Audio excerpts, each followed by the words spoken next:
Muito boa tarde, caros espectadores da Ângelos TV. Mais uma vez aqui nos encontramos na nossa rúbrica habitual e semanal Olhar o Mundo Missionário. Com este programa queremos chegar até si com uma visão global do mundo e procurarmos perceber que a nossa humanidade, o homem e a mulher, espalhados por estes vários continentes e estas várias culturas, fazem parte da nossa irmandade e da nossa fraternidade universal.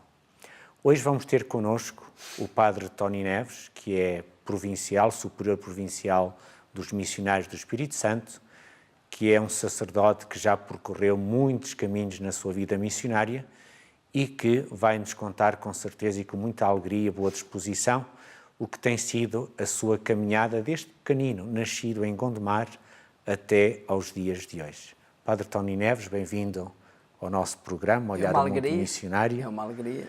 E também é uma alegria para nós termos-te aqui nesta nossa rúbrica. Iríamos começar, se calhar, pelo princípio. É sempre bom começar pelo princípio. Como é que este menino nasceu em Gondomar, numa família cristã, numa família com valores cristãos e foi crescendo? Pois, eu acho que é sobretudo aí que está a chave, não é?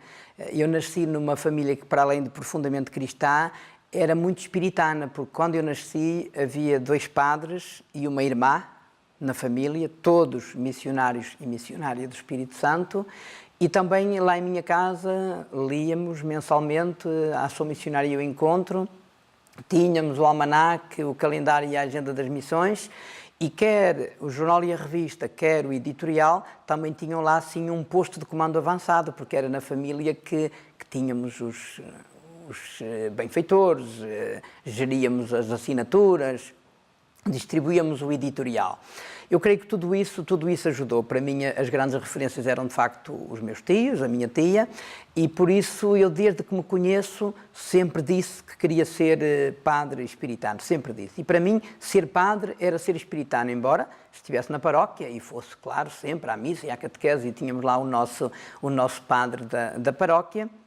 Mas as minhas grandes referências eram os tios e a tia, e por isso fiquei muito chateado quando cheguei ao fim da 4ª classe e fiz lá o meu exame da 4ª classe com muito sucesso. Estava convencido que ia para o seminário, mas não fui. E não fui porque os meus pais não tinham assim grandes possibilidades financeiras para terem em simultâneo 2 filhos no seminário. O meu irmão mais velho estava já lá no seminário, e por isso eu acabei por ir para o ciclo preparatório para Gondomar. Mas sempre continuei a dizer que queria ser espiritano. E aí até aconteceu uma coisa muito, muito curiosa, assim, com esta distância dá para a gente se rir, mas ao mesmo tempo para tomar a sério, que eu apanhei a Revolução de 25 de Abril quando estava no ciclo preparatório em Gondomar. Aquilo era uma confusão, era uma venda ideológica completamente gratuita. E uma das coisas, claro, explicaram logo a seguir ao 25 de Abril, é que a igreja ia acabar. E eu lembro-me que uma vez estava lá numa aula, que era uma aula, não sei, de português, de matemática, mas a professora era uma daquelas, assim, profundamente revolucionárias e anticlericais, e ela, não sei porquê, perguntou que nesta era da democracia e da liberdade, o que é que nós, alunos, gostaríamos de ser quando fôssemos grandes? E eu disse que queria ser padre. Ela olhou-me assim, como quem fulmina, e disse: mas padre, para quê? Nós vamos acabar com a igreja em breve. E eu, assim, miudinho, só me recordo de lhe ter dito: então, se vocês estão a tentar acabar com a igreja, eu quero ser padre para que vocês não cheguem lá. A senhora, coitadita, deve ter dito: o miudito está a delirar, é miúdo, não sabe o que diz, e aquilo passou. E a verdade é que eu continuei a insistir muito com os meus pais que queria ir para o seminário e acabei por entrar, tinha eu 12 anos, no seminário do Freião em Braga e pronto, e a partir daí foi fazer caminho.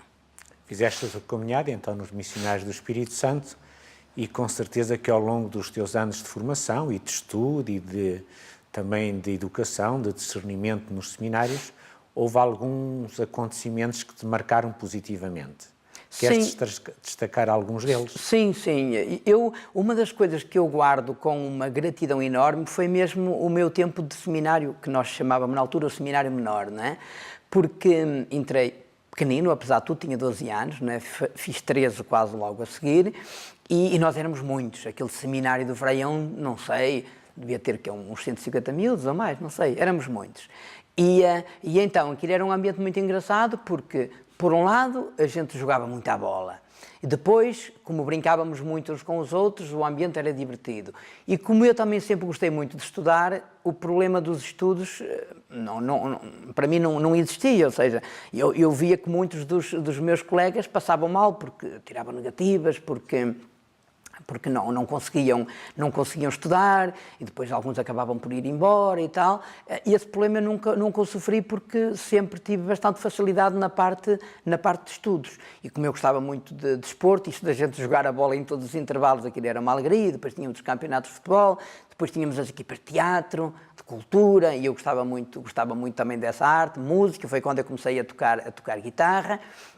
Portanto, tinha ali um ambiente que permitia crescer em todas as dimensões. E, claro, a nível relacional era excelente porque, como nós éramos muitos, tinha que ser um caminho feito de muita regra. E isso educou, isso ajudou a perceber que não estamos sozinhos no mundo, que temos de saber viver com todos, que temos que nos ajudar quando alguns estão um bocadinho pior, seja nos estudos, estão um bocado mais tristes, algum acontecimento familiar que tenha marcado negativamente, às vezes também positivamente, tínhamos que estar ali também para vibrar com o melhor e também acompanhar quando aconteciam coisas menos boas aos outros, mas nós sentíamos um grande espírito de família.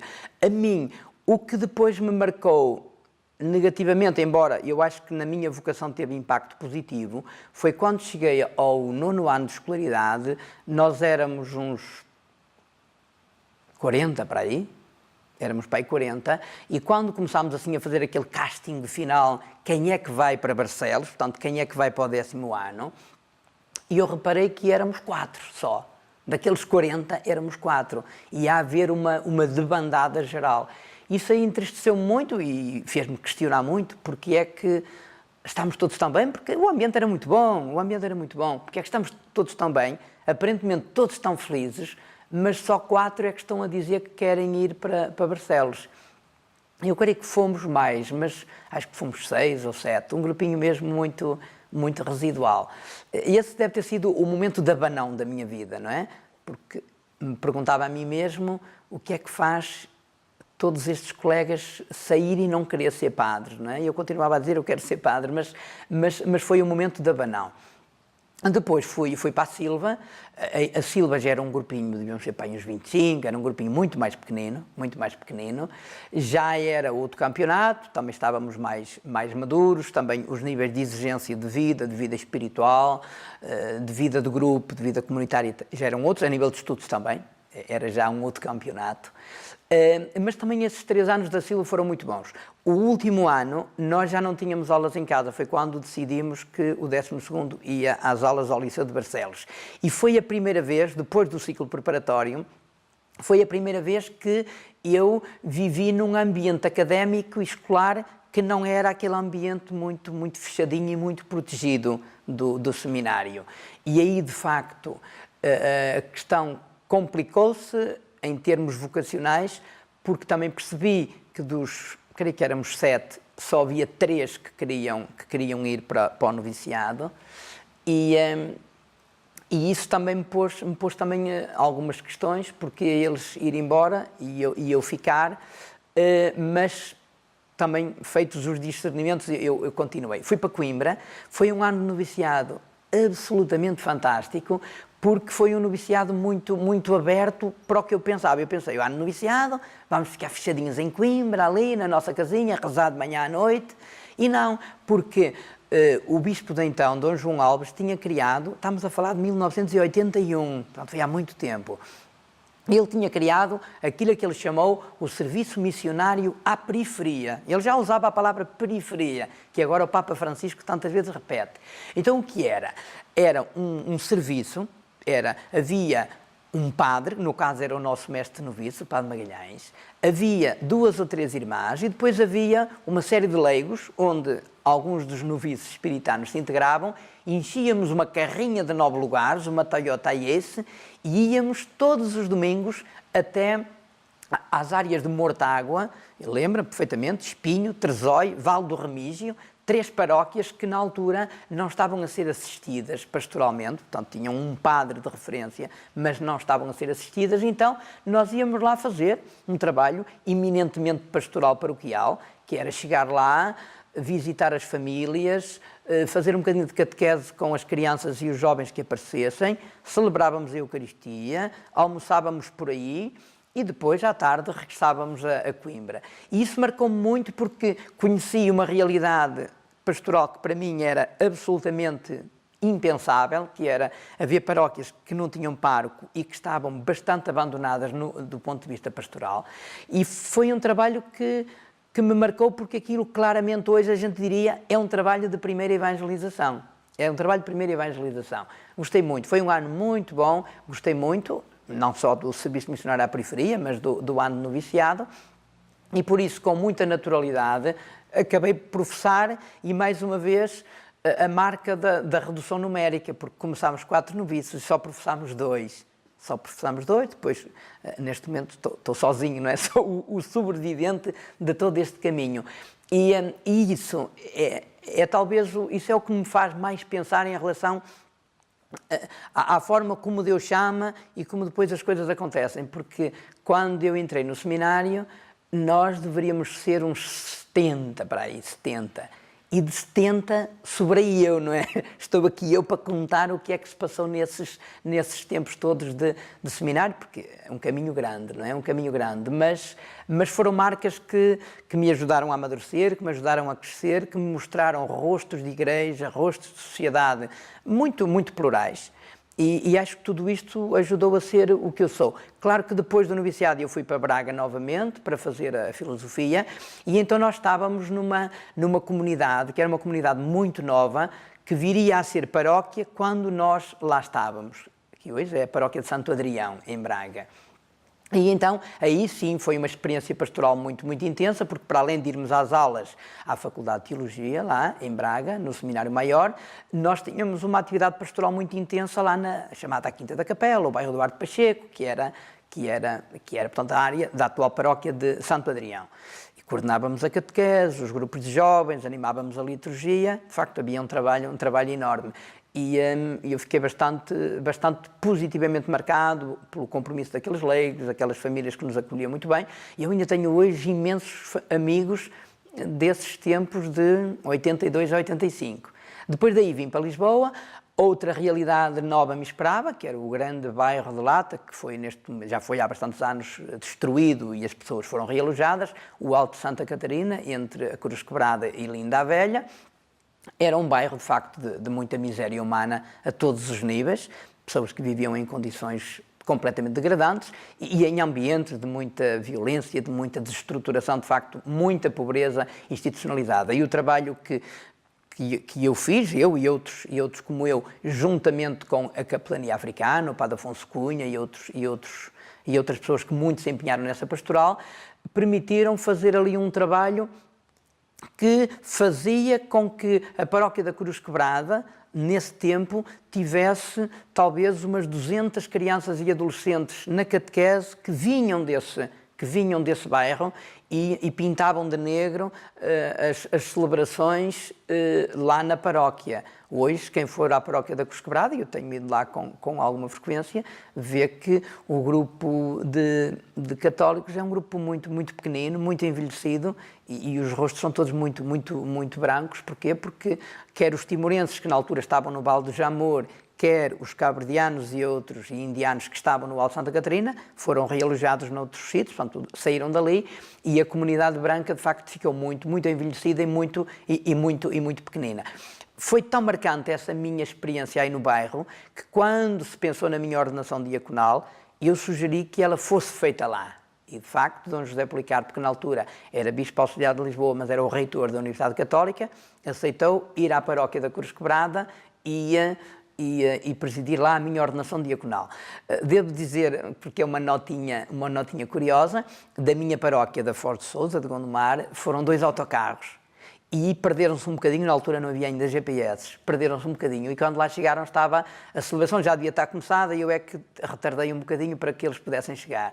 E claro, quando eles lá chegaram, viram uma igreja que apesar de tudo é grande, da Cruz Quebrada, tem 2 alas, estava pintadinha quase só de negro, não só, mas quase só, com tanta gente, tanto jovem, tanta criança, tanto adulto, vindo lá, sobretudo do bairro, e também a comunidade timorense, que era relativamente grande e que também conhecia muito bem, que trabalhava também, e a gente da minha terra ficou assustadíssima ao ver, nunca tinha visto assim uma população de raiz africana e timorense tão grande assim junta.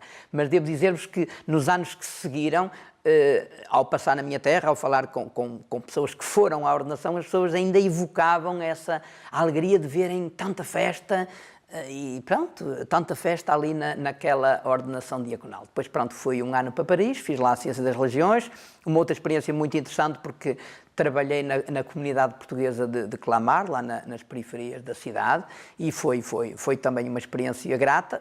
Tenho ainda, desse tempo, bastantes famílias que me ligam, quando vêm a Portugal aparecem, sempre que eu vou a Paris fazem questão que eu lá vá e eu, podendo, vou lá sempre passar um dia com a comunidade portuguesa de Clamart, algumas famílias que continuam muito ligadas. E eis que chega o ano mágico, 1989. Sim, exatamente. Mágico porque é o ano da tua ordenação. É.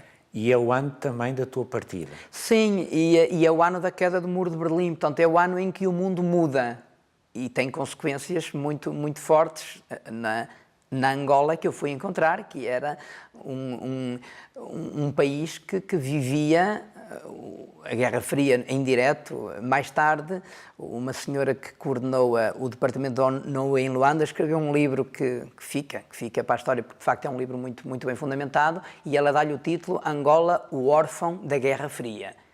E é verdade que Angola foi vítima da guerra entre os Estados Unidos e a Rússia, porque os Estados Unidos apoiavam uma fação da guerra e a Rússia apoiava a outra, e o povo sofria de um lado e do outro, como é óbvio nesse tipo de situações. E quando cai o Muro de Berlim e acaba a Guerra Fria, os americanos olharam para os interesses dos petróleos e diamantes, a Rússia também olhou para os seus interesses, e o povo é que ficou completamente órfão, porque ao povo ninguém valeu, como ainda agora acho que ninguém vale muito, não é? E estiveste, portanto, no ANO, na grande cidade, que na altura, os anos que lá tiveste, sofreu bastante e com a tua presença, e sentiste isso na pele, portanto, a guerra que se fazia sentir nessa altura. Foi. Eu, quando cheguei a Angola, em 89, fiz aquilo que habitualmente se faz nestes contextos culturais que são muito diferentes dos países de origem dos missionários. Portanto, eu cheguei lá em 89, estava nomeado para o AMO, sobretudo para a formação, para os seminários, para também dar um bocadinho de contributo académico na parte de filosofia e teologia, lá no AMBO. O AMBO, na altura, devia ter uns 500, entre filósofos e teólogos, 500, e a falta de professores era muito notória, e a falta de formadores também. Então era para aí que a província de Angola me queria, mas antes passei um ano para aprender a língua, um Umbundo, e para me inteirar um bocadinho da realidade cultural e eclesial de um país que estava em guerra já há muito tempo. E por isso estive no Cuito. O Cuito é uma cidadezinha muito pequenina e claramente era a cidade, o centro da cidade, era um pequenino oásis de paz no meio rodeado de guerra por todos os lados, né? Então aquilo era muito estranho porque todas as noites havia grandes bombardeamentos às periferias da cidade, que eram os da UNITA a tentarem entrar, primeiro para meter medo e para dizer que existia, mas também para atacar os armazéns, os paióis, e aquilo era uma festa todos os dias. As primeiras noites foram terríveis porque aquilo, uma cidade muito pequenina, aquelas explosões muito fortes, parecia que estava a explodir debaixo da minha cama, não é? Era assim uma sensação muito dura. Depois, infelizmente, a gente habitua-se, porque é mesmo infelizmente, nós nunca nos devíamos habituar a essas coisas da guerra. Depois aquilo já era um bocadinho música para ajudar a dormir, não é? Porque era todas as noites, era a festa diária.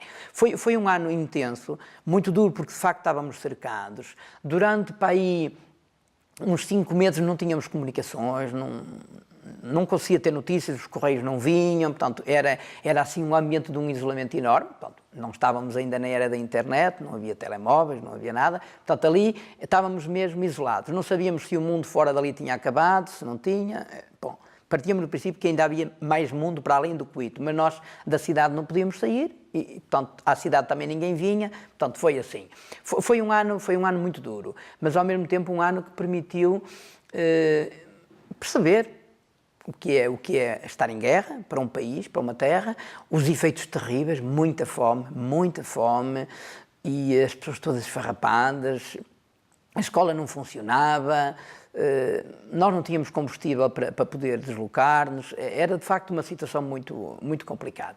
Ao fim desse ano vim para o AMBO para assumir o trabalho que me estava destinado e o primeiro ano ainda foi complicadito. O segundo ano foi um ano de paz, portanto, foi um momento absolutamente único. Portanto, as pessoas que eram tão contentes com os acordos aqui assinados em Lisboa, no Estoril, que foi festa mesmo, foi festa. As estradas abriram, desminaram as estradas, as pessoas circulavam à vontade, estavam bem, as lojas começaram a ter coisas, o comércio começou a abrir, as pessoas começaram a cultivar os campos com cuidado, porque muitos campos tinham minas, mas foi um tempo de muita vida, de muita festa, as pessoas estavam já assim gordinhas, estavam a começar a ficar bem vestidinhas, as escolas começaram a abrir, instalaram-se algumas empresas, algumas que tinham sido destruídas foram reabilitadas e quando parecia que tudo estava a ficar bem, vieram as eleições e a partir das eleições instalou-se o caos. E claro, era previsível que o AMBO e o Coito fossem as cidades mais flageladas numa eventual guerra civil de regresso. E porquê? Porque eram os bastiões da UNITA, que obviamente o MPLA queria tomar a todo custo e que obviamente a UNITA iria tentar defender a todo custo. E é verdade que quando no dia 9 de janeiro rebenta o primeiro morteiro que dá início à grande batalha do AMBO, eu estava lá dentro, nunca saí dali, ninguém imaginava o tempo que a guerra ia durar, mas a verdade é que ao fim de 55 dias a UNITA tomou a cidade, enquanto que no Coito, que era uma cidade muito mais pequenina, a guerra durou quase um ano, o povo no Coito sofreu, ficou completamente dizimado. No AMBO também sofreu, obviamente, mas sofreu durante muito menos tempo, não é?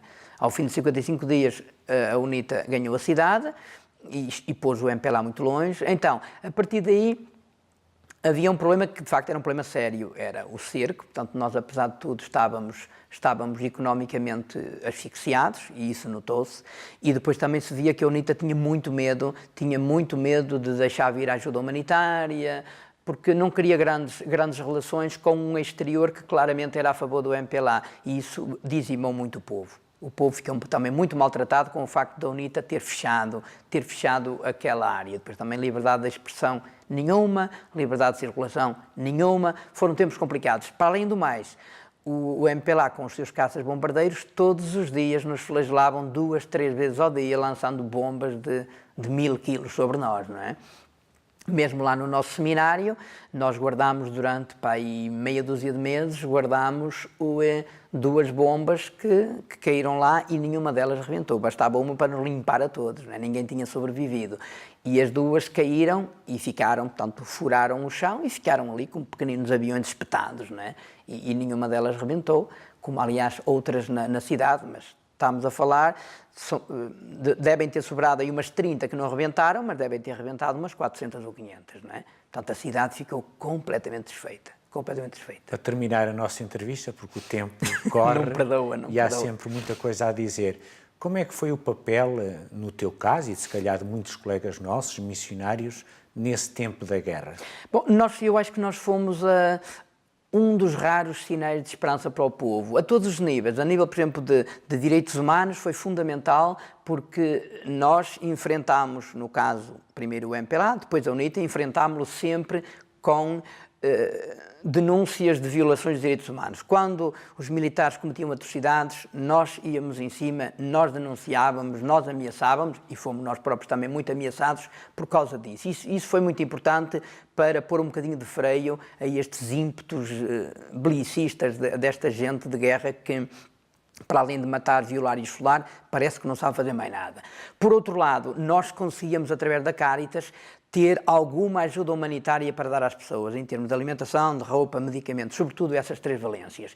E depois nós conseguimos reconstruir um bocadinho do hospital que foi destruído e acompanhar muitos doentes, até porque nós tínhamos sobretudo irmãs, que eram médicas e enfermeiras, e outras pessoas que nos ajudaram, e aí até fizemos um trabalho ecuménico muito interessante, porque houve também pastores, pastoras de outras igrejas que se juntaram a nós, e todos juntos fizemos um trabalho muito interessante nessa área do apoio às vítimas da guerra, do apoio no que diz respeito à solidariedade e depois sempre pregando a esperança que está no Evangelho, não é? Sempre celebrações muito vivas, às vezes interrompidas pelos bombardeamentos que aconteciam. Nós víamos chegar os aviões e parávamos missa a meio, fugíamos todos, depois voltávamos outra vez, recomeçávamos a missa. Fiz isso diversas vezes, mas é verdade que nós mantivemos a fé do povo acesa, mantivemos a esperança do povo acesa e com a caridade acho que evitamos muitas mortes e permitimos que a esperança se mantivesse de pé.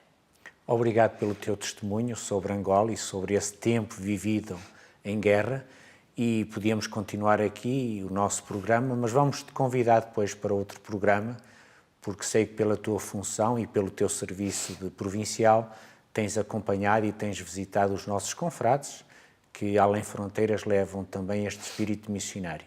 Contamos contigo para uma próxima e obrigado também pela tua presença. Obrigado eu.